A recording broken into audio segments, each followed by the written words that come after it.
which message is the one that you would like to express through your music? You know, it's when we talk about message, then always Yes, it's a I know it's a little bit bit tricky like, question. you know, it's a little tricky because basically all we like to do is play music, because we have found something in music which is so delightful and so much fun that we have to play. It's when you're a musician and when you dive into music and you have the sheer luck to play, then it is so much joy that you have to play. And this is the only message we have, basically. And if people catch the fire, if they like it, we are very happy. Otherwise we play at home if nobody wants to listen. We want. And actually, I love to play at home. I love to sit in my room and just play for hours and hours. And of course it's nice to share it also. Can you consider your music as a meditative tool or support? Or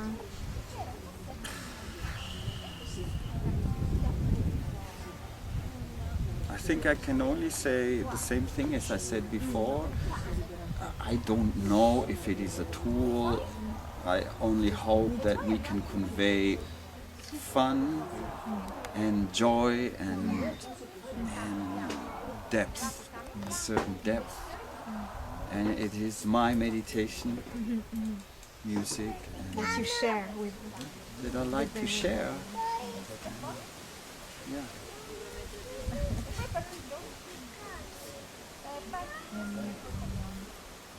That's a bit. You're not obliged if you don't want to answer that. What is your original religious background? My original Christian. European. Okay. Yeah. Did you leave all of that, or do you feel it is still there somehow?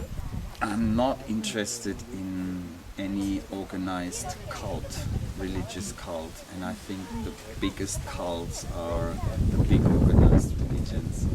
I'm not interested in them, and it doesn't mean that in my conditioning there are no, it's all erased. You know, when years ago when we took sannyas, we thought, we have dropped it all, and then later on you realize it's much deeper. Conditioning is very deep, and there is still a lot to look at. But do you share these views with all your musicians? Do you have the same views on? On this? In this band, tonight we are not the original. We have a guest musician substituting our percussionist. He's Indian, so he somehow has another background, more a Hindu background. Not much of that, but then we have a Japanese in the band, so he has a completely different background. I don't even know what. And then there are two Germans in the band. But you seem to be all on the same, how can I say, on the same connected to the same kind of spiritual path. We are all musicians, that's our spiritual path. And for instance, our percussionist is not at all a sannyasi. He's interesting. Yeah, but he basically denies anything spiritual. To me, he is a very, very spiritual and very dedicated and very meditative person who thinks these things don't exist. I accept his opinion. Yes. Because I know in his heart he has all these qualities, even though in his mental concept those things don't exist. But it doesn't matter to me. Okay, so now my last question to you would be, how do you imagine your music evaluating in accordance, I guess, to your inside evolution? Do you see? That's very difficult to answer because there are many layers, you know. There's one layer, there's one most important thing about music is that it's a very easy tool to bring you in the moment. You have to be in the moment. The moment you space out, it's not really happening. You have to be there. You have to be there, especially also when you have an audience. You have to be present, and music is a very easy tool for that. And maybe that's what I also love so much about it. But then also music is connecting you, how to say, there's one side to music that you have to practice a lot. I believe in that. You have to sharpen your qualities to receive music. It's not something you do, you receive music.